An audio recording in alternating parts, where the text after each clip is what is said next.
南海局势持续升温之际，菲律宾防长24号再放话称，菲方将继续执行所谓南海补给任务。而此前一天，菲总统马克思对军方公开讲话称，无意煽动战争。值得注意的是，马克思发出此番言论，同时还不忘颁发勋章，怂恿菲军继续履行职责。菲方近期对南海局势看似矛盾的言行动作背后，究竟有何真实目的？来看看报道。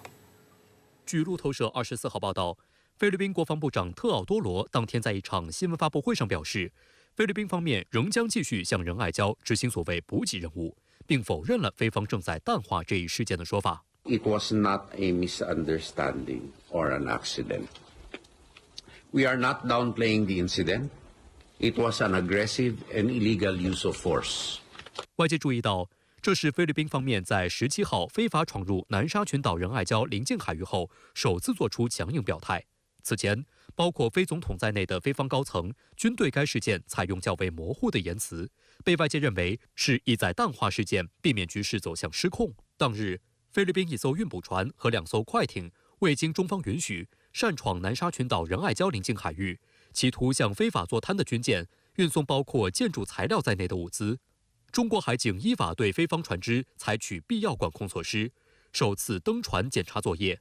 中国海警称，在仁爱礁出现船只相撞情况，菲方称有8人受伤。据多家菲律宾媒体报道，当地时间23号，总统马科斯到访了位于巴拉望岛的非武装部队西部军区司令部，与约80名士兵进行交谈。期间，他称赞非军人表现英勇，怂恿他们继续履行职责。同时，他也公开表示，菲律宾无意挑起战争，想以和平方式解决所有争端，引发外界关注。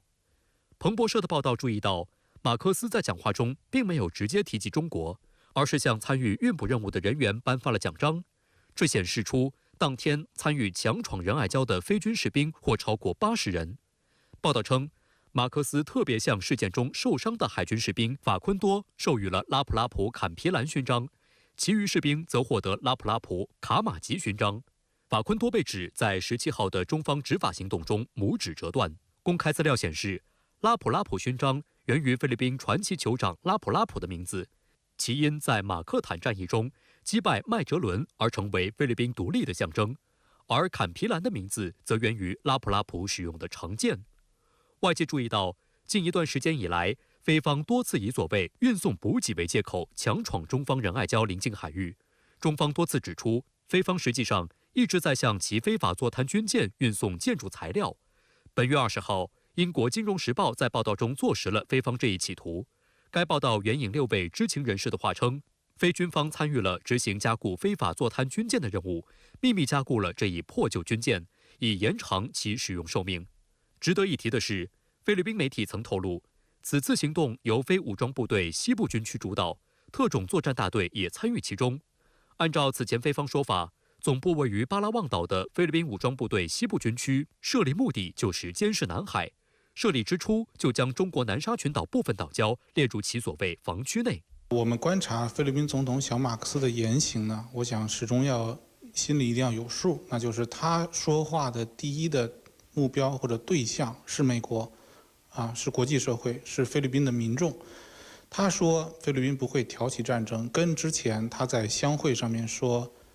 他的那次发怒一样，都是在说给美国听的，并不是说他在南海方向他就要放弃这种挑衅，放弃这种抹黑行动。第二呢，他说这个继续要怂恿菲方呢继续在南海制造事端。我想呢，这个呢主要是说给菲律宾民众听的，想继续呢刺激非国内的这种民族主义情绪，好继续维持他的这种作为总统的支持率。中国外交部发言人毛宁24号在记者会上表示，中菲涉海争议的是非曲直十分清楚。如果菲方真的愿意依照国际法行事，首先就应当遵循确定菲律宾领土范围的，包括1898年美西和平条约等条约的规定，遵守南海各方行为宣言。中方敦促菲方停止侵权挑衅，停止误导国际社会。在今天的外交部记者会上，发言人再次就中菲近期的海上摩擦发表了严正立场。我注意到，菲律宾是群岛国家，中国南沙群岛和黄岩岛并不在上述条约规定的非领土范围之内。而针对菲方派遣船只妄图强闯仁爱礁的做法，发言人林健此前就已对此事作出明确回应。有关做法明显加剧海上紧张局势，严重威胁中方人员和船只安全。中方敦促菲方立即停止侵权挑衅行径，并将继续依法坚决维护自身主权权益。与此同时，菲方非法坐滩军舰“马德雷商号”的现状也备受外界关注。根据此前多方拍摄的视频分析，外界猜测菲方在坐滩军舰上可能住有12人，并通过渔船、非法清闯等方式暗中轮换船上人员。日前有报道指出，长达25年的坐滩正让这艘破旧军舰变成毒舰，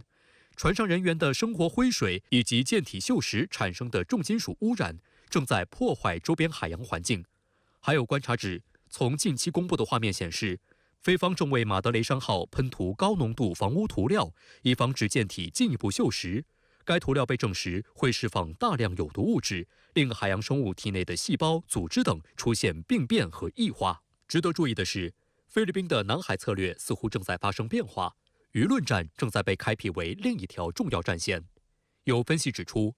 菲律宾正企图在国际舆论场上营造中方以大欺小的形象。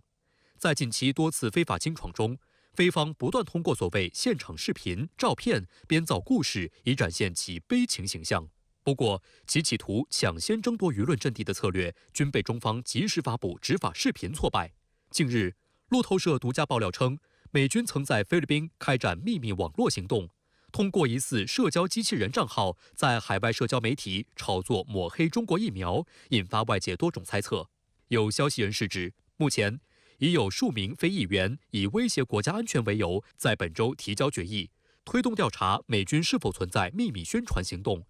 这些议员中就包括菲律宾总统马克思的姐姐，非参议院外交关系委员会主席伊美马克思。此前，伊美马克思曾多次公开指责弟弟马克思政府的南海政策。最近一次于今年4月，他发表公开声明警告称，菲律宾在美国的怂恿下正在走上一条危险的道路。此次疫苗风波中，他再次将矛头指向美国。公众号“玉渊谈天”日前还进一步披露，当时参与炒作的疑似社交机器人账号也出现在了最近的南海话题里。我从之前扒出来炒作南海的社交账号里识别到了2008个疑似社交机器人的账号，占比大约是19%。研究社交机器人的朋友告诉我，这个研究比例足以在社交媒体上影响一个国家的大选选情。投放这样规模的社交机器人账号到南海话题的炒作里，这背后到底是谁在操盘？目的又是什么呢？这就是最典型的一种认知作战，通过渲染虚假叙事来达到特定的政治目的。这是美方在煽动颜色革命或者进行其他的所谓的秘密行动的时候所惯用的一种招数。